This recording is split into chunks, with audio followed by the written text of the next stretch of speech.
I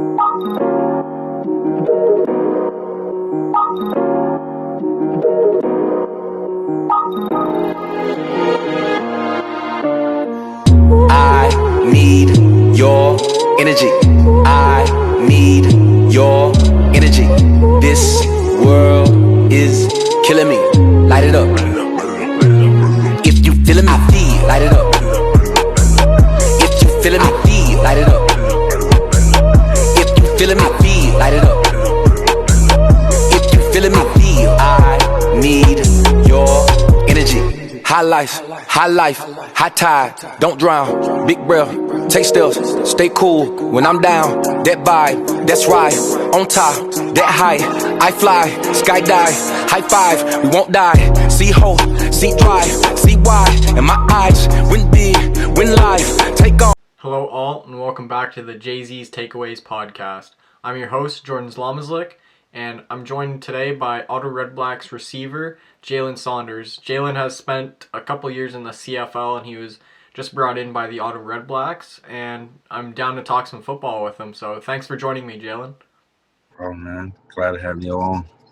So you just got signed by the Redblacks about a week ago, and they made it official. You got re-signed. Well, you were signed a while ago, but now with the COVID season, that didn't happen, and your contract was kind of like vanished, and now it's back. So what's it like to be back in football, and what's it like to be in Ottawa? I just want to be able to have a chance to play some ball again. I ain't played, in Canada in a couple of years. Last time I got hurt. Other than that, that's really what I'm trying to just strive for. I mean, Ottawa, like a good place. Obviously playing in the fans like they're buck wild about their football out there. So I must, be a part of something that's like it might be something historic out there. So hoping and praying, fingers crossed, for the end of the season. And the last time you played football was with the XFL, and you've had a long career. So going back to being signed by the Redblacks, what excites you the most about being signed by the Ottawa Redblacks? Obviously, the tradition here in Ottawa, it's pretty great. We have great fan base. We have great coaches now with La Police, Benavides, some guys that have been in the league for a while. And we also have a great city. It's the nation's capital here in Canada. So what excites you the most to be an Ottawa Redblack? Honestly, and that's the one thing you said. You guys are the nation capital. I don't know. I think the two times I played out there, traveling there, playing against you guys, I had a fun experience. In city-wise, got some good food. People are cool. Then, you guys have Quebec literally almost like across the street almost. So it's a pretty cool little town, Other than that, like I said, I'm excited to see the fans at least get on the field, get behind that, historic culture they got behind there with the fans and the players and whatnot. Just bring some excitement out there. And, Ticats and, some other teams out there, they have good fan bases and whatnot. But Ottawa, a lot of teams I played against there, the Redblacks got a pretty rowdy crowd base. And with the chopping the wood and all that, like I said, it's pretty interesting playing out there. So definitely want to be a part of something like that. And when you come to Ottawa, hopefully in June or May, whenever the season ends up starting, it's going to be exciting for you because of the amount of time that you've been off of football, and as for everybody else as well because of the COVID-19 pandemic. But you've had a long career, like I mentioned already, and you're still young. So take me through your whole career, starting from Oklahoma, and what's it been like to end up going to the CFL today? Like I said, I went from Fresno, Oklahoma. I got drafted to the Jets. They ended up releasing me. It's kind of controversy upstairs and myself. After that, just kind of bounced around, ended up landing my feet with the Saints. Played through the rest of the season. Got into some weird situation. in the off season, going into preseason, and I'm getting traded to the Patriots. And at the end of the preseason from there, I ended up going to Chicago to their practice squad. And I ended up hurting my ankles on IR for the rest of the year, probably 4 weeks into the season. And like a month later, I got suspended in the NFL. So it was kind of dealing from that stem in the summertime. So I knew it was something. It was a possibility that could be happening. It just came in my face all at once. I got hurt, and I had surgery, and then boom, it just happened. So I was like, whoa, I forgot kind of about this and whatnot. So looking back at it, and it is what it is. Now you can't go back and fix too much. And you can't fix anything in the past. So it's like got to work on things in the future and harden on what you can do moving forward and whatnot. So that's pretty much what I've been doing, and just working at. And at first it was spring league to the CFL. Now it's been just getting back on my feet to play ball again since injury. So I went from CFL then to XFL. XFL was pretty, it was a pretty cool transition. They're a cool league. The way those set up, people would have thought, obviously you would have been making substantial change. I mean, for the players I played on the Roughnecks. So our team was winning. So our guys were getting paid off. I'm like, I'm like, so the ratio between that of other teams that were losing who weren't getting that paid the extra bonus is, obviously on the money scale, if you're looking at it for that end of the scale, the pay was pretty good. Outside as far as opportunity and fun, sure, it was there. It was all you can think about. NFL almost a little higher division of college, obviously because we're professionals, but it's less than the NFL. It's kind of like a substitute, like a CFL, but right here in the States. So it worked out. Just it was unfortunate that it came to an end. And honestly, moving down the line, I think it would be good to have both platforms, XFL and a CFL. Honestly, because there's 32 teams in the NFL, and there's only 4 receivers get on the field for each team, four or five guys. You got maybe 2 or 3 practice squad receivers on each team. And that's not even granted for each position. Just might be, I think, just 15, 20 practice squad guys. So it's not even for each position that's each player is going to be on and attending to be a practice squad player. It's just if that coach likes you at that position to help out the team that opportunity. There's been times when I was on the Arizona Cardinals and played receiver, and I was playing DB in practice also. I was guarding Larry Fitzgerald, and then turning around and having to go against Patrick Peterson in practice. So it's like, trust me, these platforms that people should be able to get show their ability should be able to be out here. XFL, CFL, that NFL Europe, it got canceled. Obviously financial issues. It's just whatever league that comes against the NFL always seems to somehow face a financial consequence. So I don't know. It's just I feel like if there was anyhow, people ex-NFL players, that was big, kind of like how they're trying this control football league. I want to see how it turns out. If it turns out great, I'll be happy for people. It's another platform for guys to show their ability of playing football. Besides, if you didn't make an NFL, you have the NBA D League. You got 2 or 3 soccer divisions. You got I don't know how many farm leagues in baseball. Different hockey leagues. It's like football. You're only slated to go to NFL or Canada. That's it. Like that's nonsense. So it's like, and not to say, I've seen that they have Japan League now, Germany League. Let's be honest, sir. Like, these are just their country's leagues. These aren't like NBA D League. This is not farm league baseball for the MLB. These are their own country's leagues of our own football that we created here in North America. So I just feel like, at some point, whoever has the smart enough brain will want to just come together on something like, hey, let's bring another platform for these guys and showcase their abilities here in North America, where football was kind of, started, So just me, thinking out loud, but I do think it's a great platform, to do some things for guys.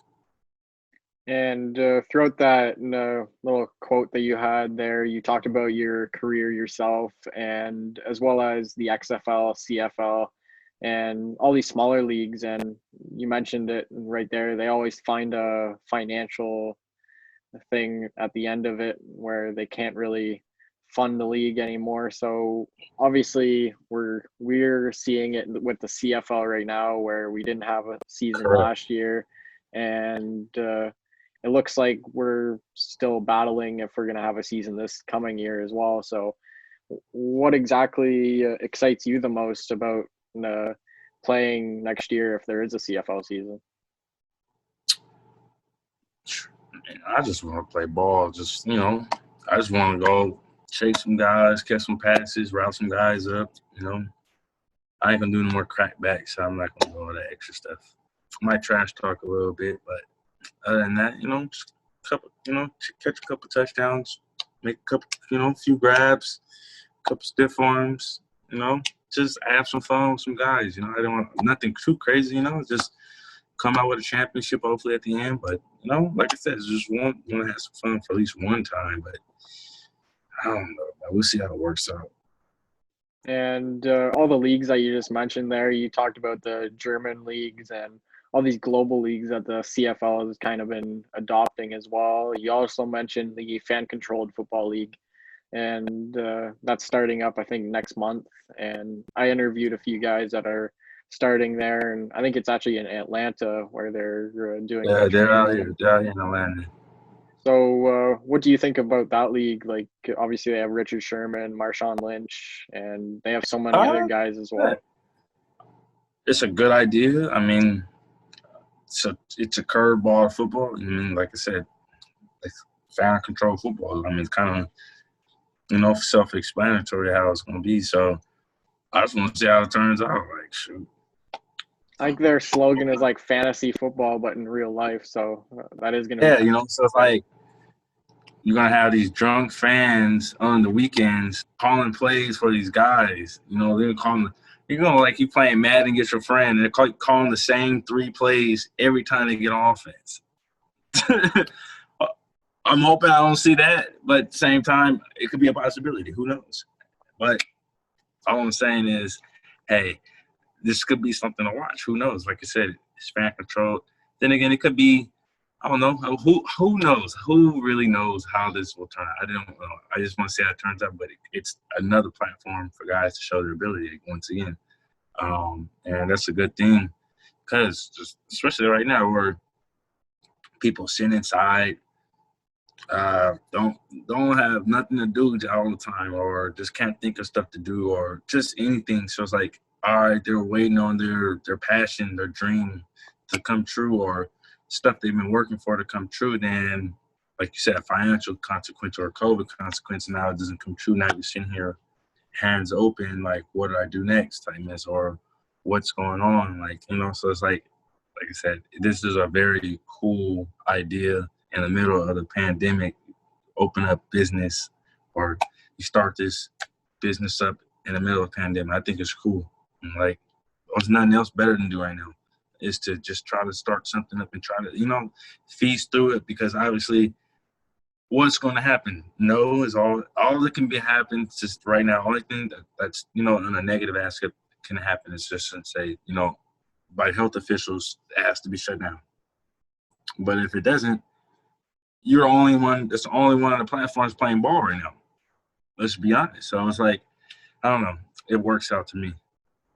Exactly, and that's something that I'm kind of excited about because it's going to be after the Super Bowl, and it's going to be like the only thing going on for football-wise, other than like the draft upcoming, and like the combine is going to be virtual as well. So it's going to be like the only real kind of like football event going on. So hopefully it does well, and you've kind of been able to see the NFL as well over your career, and just getting more into that. You talked about playing with the Patriots a little bit. You mentioned being on the practice squad with the Cardinals, getting to being able to cover Larry Fitzgerald at cornerback, and even going up against Patrick Peterson. You mentioned some big names there. And also you played with Drew Brees with the Saints and Tom Brady with the Patriots. So just looking through all the guys that you played with, what have been some of your favorite teammates over the last while? Maybe even in the CFL, you've had Jeremiah Mazzoli at quarterback, and you've had a good group of guys here as well. Yeah, sure. I mean, I still keep up with a lot of guys in the NFL. One of my coolest cats, we got drafted together to the Jets. My man Calvin Pryor. I might keep up with him a little bit still. I keep up with a lot of guys. Alex Green, he was with me on the Jets, and we played together in the Ticats. Delvin Bros on my team for the Saints for a little bit. Me and Speedy B, we still, me and him talk a lot. Me and Souls, we've been some friends for a while. Still keep up with these people. Playing with Tom Brady and Drew Brees and those boys. That was a different experience. Obviously it's a lifetime experience you get once. Those guys, they set the bar high on the example of being great. The legends. So it's like you watch the work ethic and you watch the things they do outside practice, before practice, after practice. It's like, damn, this is what they do to get to this level. This is incredible, and you get to watch with your own two eyes, and you want to partake in it, and you want to go do exactly what they're doing to be great, so it's like, it gives a little extra motivation.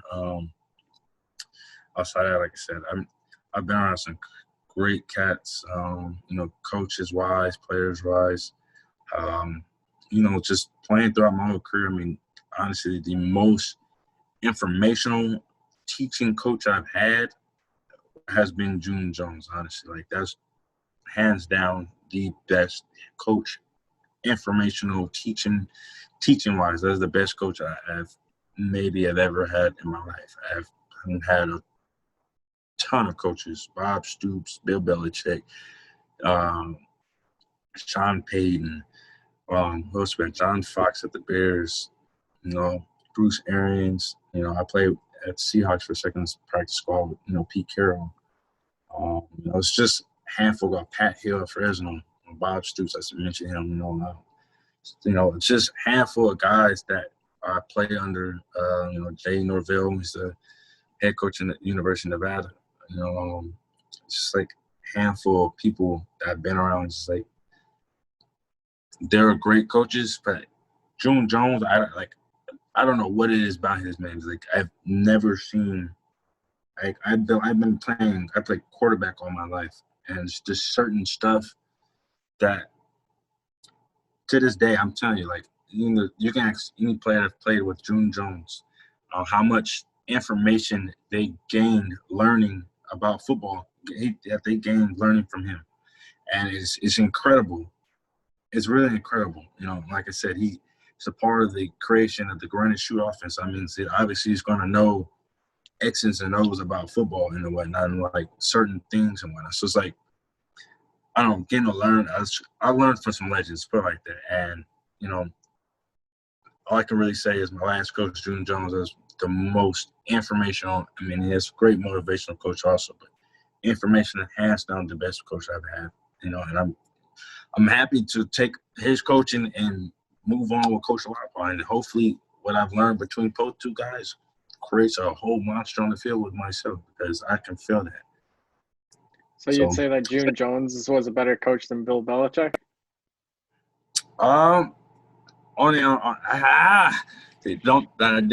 Don't take that quote from me. I just said that they're both two great guys. They're great coaches, both of them. I'm saying informational wise on X's and O's on an offensive scale. I mean, obviously you want to know offensive defensive scale, but I'm talking in terms of football. On an offensive scale, something that I particularly do. June Jones, yes, he's been the most informational coach that I possibly played with under coach. That would be a good way to get into ESPN tomorrow. Put a big headline: Jalen Saunders thinks that the June Jones CFL XFL coach is better than Bill Belichick.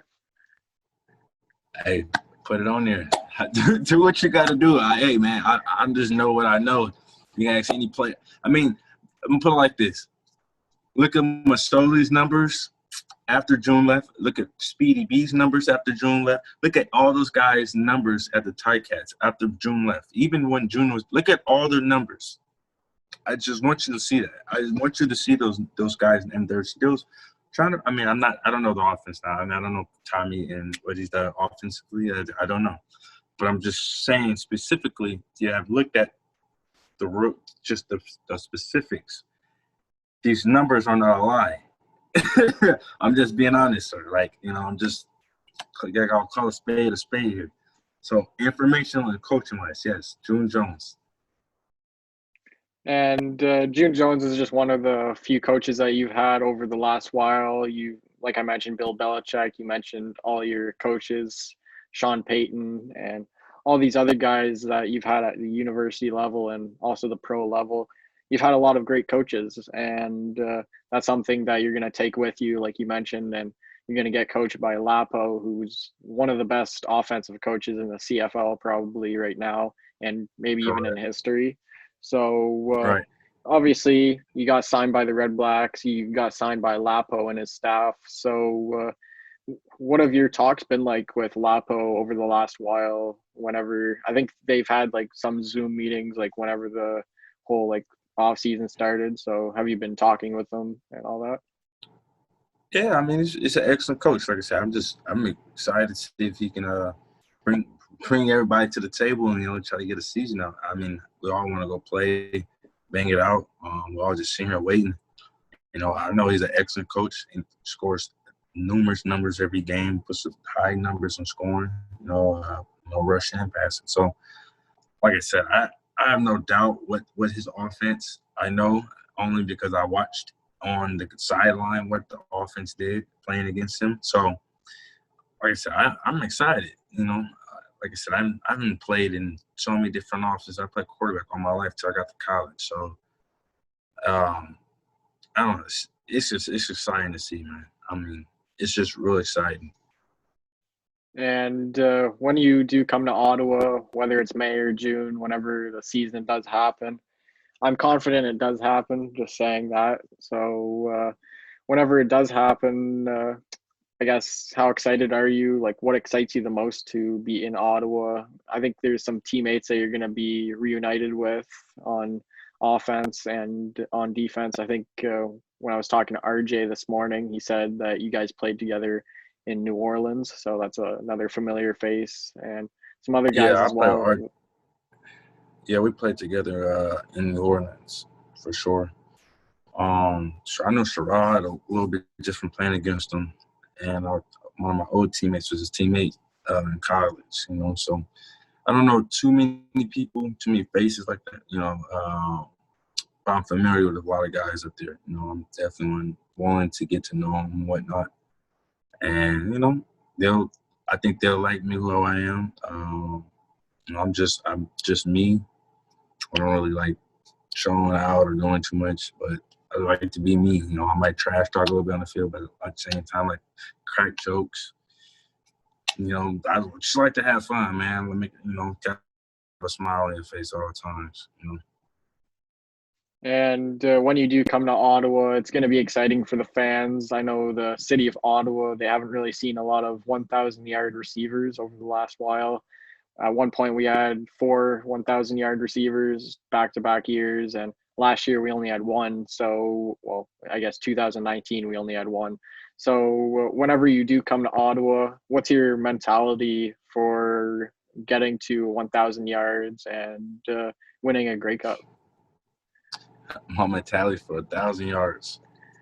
It's honestly, I don't even have a mentality. My mentality, it's not a mentality. It's just a thing I do. It's like, obviously, when I practice, I take practice very hard. So I practice very hard. I try to mouse guys. 6'3" corners away. I don't care. Like I'm competitive in practice. When I get to the games, it's just a more so relaxed practice to me. Honestly, so it's like, honestly, like I said, if I go for 100, I go for 100. I go for 60, I go for 60. I mean, it's the way how the ball comes out. I mean, I know playing quarterback, you want to get it to a guy at certain places, certain times, and then sometimes you can't get to him. So I understand, sometimes some games you may not be in favor of having that 100-yard game, but my mentality is that, every time I touch my hands, I got to make something happen, and I've been like that since a kid. You know, if I touch the ball, it's either a big play or touchdown. It's just me. Like, I don't know really the first guy tackling me. Like, it's always got to be, you know, a multiple gang tackle or second guy tackling me or something. I always have first guy's always gonna get missed. Like, no matter what, it has to be. It has to. It has to. And moving forward, hopefully getting to that 1,000-yard marker and winning a Grey Cup is probably the biggest achievement you want to get in 2021 and the CFL season this coming year. So just looking at the Grey Cup, looking at some accomplishments that you want to achieve this coming year, what are some of your goals coming into playing in Ottawa, winning a Grey Cup? Obviously, you said playing football is probably the biggest thing right now, just being able to be out there again.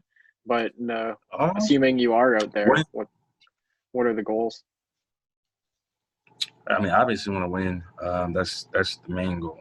You know, like, you want to be playing to lose, honestly. You know, so that's the obvious. You want to play to win. You know, so wins. You're playing to win. It's gonna fall behind wins behind it. You want to do stuff correct. So if you're not winning, obviously you're not doing things correctly. So it's just, you know, obviously it's certain things you got to do to get those wins. You know, you got to be strategic. You got to be on point. Just you know, got to be on 10 of your toes. You know, and just making sure you're doing the right things to get those wins when you get up there. And I'm thinking I'm going to be excited because I feel like everyone's going to be on 10 toes and hiatus just to get a win, just to get the season rolling, you know. And that alone, just the boys want to play ball and just want to have a season, you know, that's going to develop wins, and that developing wins is going to follow behind momentum. Momentum's going to follow those wins with further along in the season. So it'll work itself out, you know, and that's just anything in life you put your energy towards, you know. So I think it will be excellent. I'm just waiting for it to turn out how it should, but I'm being patient, you know. That's all we can be right now. And just looking at the hopeful 2021 CFL season right now, I was talking to some other guys, and they all say that they're going to be like kids in a candy store whenever the CFL season does happen. So are you in the same boat, or are you just going to be all business whenever the CFL season comes along? I mean, you can call it kids in a candy store. You can say anything. I mean, I'm not going to be bouncing off walls and then this, that. I mean, when I get up here, it's just kind of like you said, you know what's going on, strictly business. You know how Floyd Mayweather moves? You know, he just gets straight to the point. Not going to really – he might flash a little bit, you know, but straight to the point. I'm here to fight. I'm ready to go home, you know, and it's going to be fun while we're doing it, but I'm to a point right now, you know, and I'm going to be real adamant about it, you know. So it can be a kids in a candy store, but I'm going to be very adamant and business-like on getting my job done when I get up there. And just a couple more questions left for the podcast interview with you, Jalen Saunders. I've got a question for you about the Ottawa Redblacks fans. Obviously, you mentioned that they have been very supportive of the Redblacks whenever you played some away games in Ottawa, or maybe whenever the Redblacks came to Hamilton, whenever you were playing in Hamilton. Fans travel as well. So what's it been like to be a part of the Redblacks for the last while now? Obviously, the pandemic has been in the way of it, but I know some fans have probably been reaching out via Twitter and Instagram. So what's that been like for you? I mean, they might check in once in a while, you know, Merry Christmas or Happy Holidays, you know, look good and whatnot. But like I said,